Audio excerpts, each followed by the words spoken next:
বাংলাদেশ সহ পড়শি দেশের সাথে ভারতের তিক্ততা বাড়ছে, মোদির পদত্যাগ দাবি।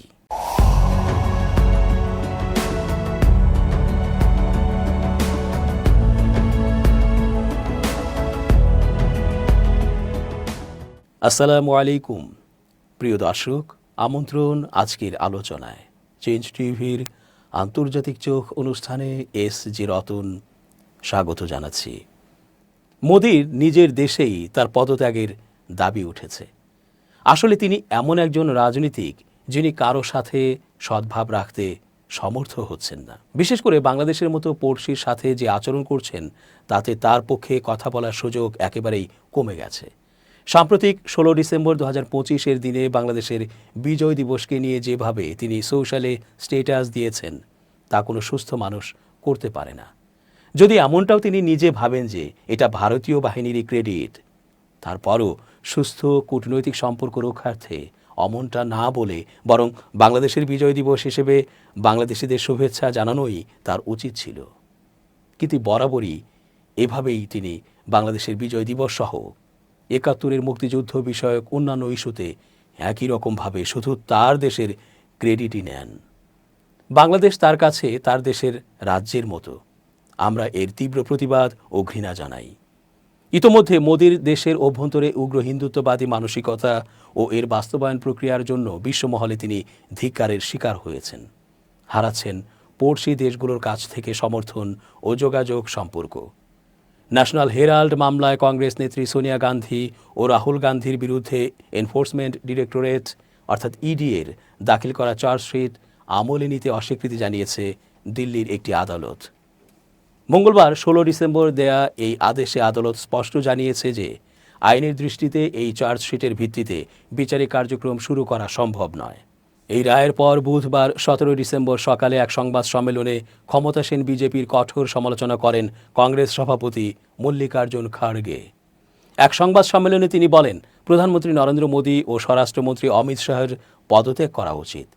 খাড়গে আরও বলেন, এই আদালতের সিদ্ধান্ত নরেন্দ্র মোদী ও অমিত শাহের মুখে এক বড় চপেটাঘাত। ভবিষ্যতে মানুষকে হয়রানি করা হবে না, এই মর্মে তাদের পদত্যাগপত্র দেওয়া উচিত। মঙ্গলবার দিল্লির একটি আদালত এনফোর্সমেন্ট ডিরেক্টরেটের জমা দেয়া চার্জশিট গ্রহণ করতে অস্বীকার করে।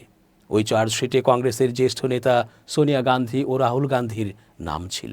খাড়গে অভিযোগ করেন, গান্ধী পরিবারকে হয়রানি করতেই রাজনৈতিক প্রতিহিংসা থেকে ন্যাশনাল হেরাল্ড মামলা করা হয়েছে।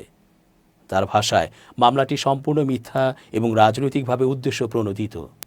তার ভাষায় এই মামলা সম্পূর্ণ মিথ্যা, রাজনৈতিক বদলা ও উদ্দেশ্য নিয়ে এটিকে এগিয়ে নেওয়া হয়েছে।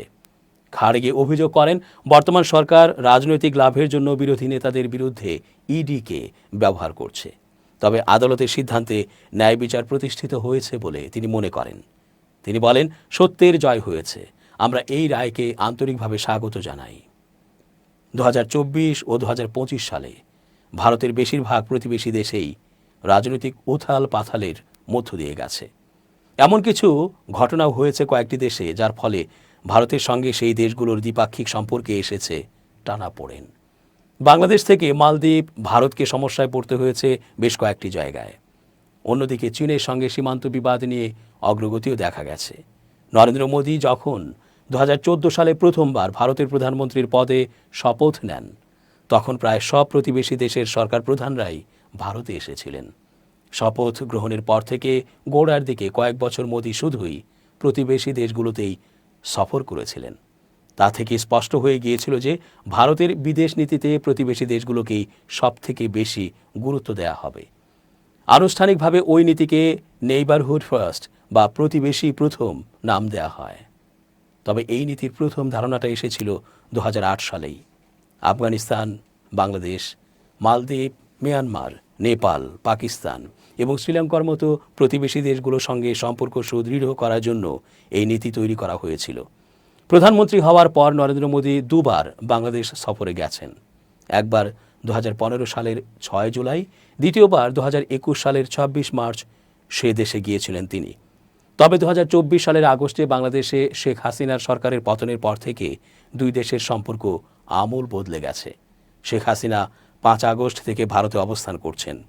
তখন থেকেই বাংলাদেশের অন্তর্বর্তীকালীন সরকারের কাছে ভারত লাগাতার অভিযোগ করে আসছে যে তারা সে দেশে হিন্দু সহ অন্যান্য সংখ্যালঘুদের নিরাপত্তা নিশ্চিত করতে পারছে না। দুই দেশের ক্রমবর্ধমান উত্তেজনার সরাসরি প্রভাব পড়ছে বাণিজ্যের ক্ষেত্রেও। ভারতীয় শিল্প ও বাণিজ্য মন্ত্রণালয়ের হিসাব অনুযায়ী 2023 সালের আগস্টের তুলনায় 2024 এর আগস্টে ভারতের রপ্তানি 28% কমে গেছে। দিল্লির জওহরলাল নেহরু বিশ্ববিদ্যালয়ের সেন্টার ফর সাউথ এশিয়ান স্টাডিজের অধ্যাপক সঞ্জয় ভরদ্বাজ মনে করেন, বাংলাদেশের রাজনৈতিক উথাল পাথাল সে দেশের অভ্যন্তরীণ বিষয়, তবে সে কারণে ভারতের নেইবারহুড ফার্স্ট নীতিতে কোনো বদল ঘটেনি। তার কথায়, সব সময়েই ভারতের নীতি এটাই থেকেছে যে দেশের উন্নয়নের সঙ্গে সঙ্গেই প্রতিবেশী দেশগুলো যাতে অর্থনৈতিকভাবে মজবুত হয় আর সেখানে রাজনৈতিক সুস্থিরতা বজায় থাকে। তিনি মনে করেন, বাংলাদেশের সরকার পরিবর্তনের পর থেকে সেখানে জামাত এবং আওয়ামী লীগ বিরোধী শক্তিগুলো মজবুত হয়েছে, যার ফলে তারা পাকিস্তানের কাছাকাছি চলে যাচ্ছে। অধ্যাপক সঞ্জয় ভরদ্বাজ বলছেন, এরা হচ্ছে সেই শক্তি যারা চায়নি যে বাংলাদেশ কখনো পাকিস্তান থেকে আলাদা হোক। তাই এটা খুবই স্বাভাবিক যে পাকিস্তানের প্রতি এদের ঝোঁক থাকবে। আবার চীনের দিক থেকে যদি দেখা যায়, তাহলে শেখ হাসিনার সরকার এবং বর্তমান সরকারের মধ্যে সেরকম কোনো ফারাক তো নেই। মোহাম্মদ ইউনূসও তো চীনের সঙ্গে সম্পর্কের উন্নতি চাইছেন। পররাষ্ট্র বিষয়ক বিশেষজ্ঞ এবং দ্য ইমেজ ইনস্টিটিউটের অধ্যক্ষ রবীন্দ্র সচদেব মনে করেন যে 2024 সালে ভারতের সবথেকে বড় ধাক্কা লেগেছে প্রতিবেশী বাংলাদেশের ঘটনায়। এটা নেইবারহুড ফার্স্ট নীতিতে বড় ধরনের প্রভাব ফেলছে। তার কথায়, শেখ হাসিনার বাংলাদেশে না থাকার ফলে উত্তর পূর্ব ভারতে উগ্রপন্থী কার্যকলাপ বেড়ে যেতে পারে, কারণ তার আমলে উগ্রপন্থীরা সে দেশে আশ্রয় পেত না। তবে এখন তারা নিজেদের অবস্থান মজবুত করার একটা সুযোগ পেল। বিশ্বের এমন কয়েকটি দেশ আছে যেখানে প্রধানমন্ত্রী হিসেবে নরেন্দ্র মোদী মাত্র একবারই সফর করেছেন। এরই মধ্যে অন্যতম হল পাকিস্তান। নিজের প্রথম শপথ গ্রহণ অনুষ্ঠানে নরেন্দ্র মোদী পাকিস্তানের তৎকালীন প্রধানমন্ত্রী নওয়াজ শরীফকে আমন্ত্রণ জানিয়েছিলেন। আবার নওয়াজের জন্মদিনে হঠাৎই লাহোরে পৌঁছে গিয়েছিলেন মোদী। কিন্তু পাঠানকোট, উরি, পুলওয়ামা এবং বালাকোটের ঘটনার ফলে দুই প্রতিবেশী রাষ্ট্রের মধ্যে যে উত্তেজনা তৈরি হয়েছিল তা এখনও চলছে। তবে 2024 সালে রাজনৈতিক এবং অর্থনৈতিক অস্থিরতার মধ্যে দিয়ে যাচ্ছে পাকিস্তান। এরকমই একটা পরিস্থিতিতে সাংহাই কোঅপারেশন অর্গানাইজেশনের সম্মেলনে পাকিস্তান ভারতকে আমন্ত্রণ করেছিল এবং পররাষ্ট্রমন্ত্রী এস জয়শঙ্কর সেখানে হাজির হয়েছিলেন। এর আগে সুষমা স্বরাজ যখন পররাষ্ট্রমন্ত্রী ছিলেন, তখন একবার তিনি ইসলামাবাদে গিয়েছিলেন 2015 সালে।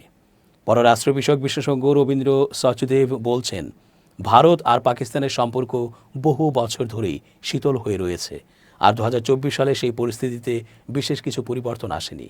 তিনি বলছেন, যতক্ষণ পাকিস্তান ভারত বিরোধী প্রচারণা আর সীমান্তের ওদিক থেকে সন্ত্রাসবাদ আটকাতে না পারবে, ততক্ষণ দুই দেশের সম্পর্ক সহজ হবে না। পেহেলগামে পর্যটকদের ওপর হামলা ইস্যুতে দুদেশের মধ্যে যুদ্ধ পর্যন্ত হয়েছে।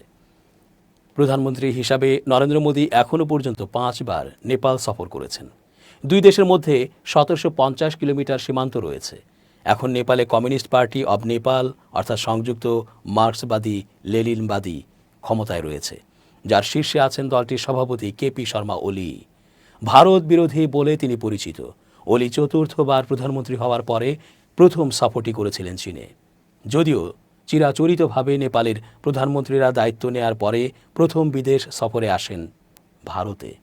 তার সরকার ক্ষমতায় আসার পরে চীনের উচ্চাভিলাষী পরিকল্পনা বেল্ট অ্যান্ড রোড ইনিশিয়েটিভ এর নতুন কাঠামোগত চুক্তিতে সামিল হয়েছে নেপাল।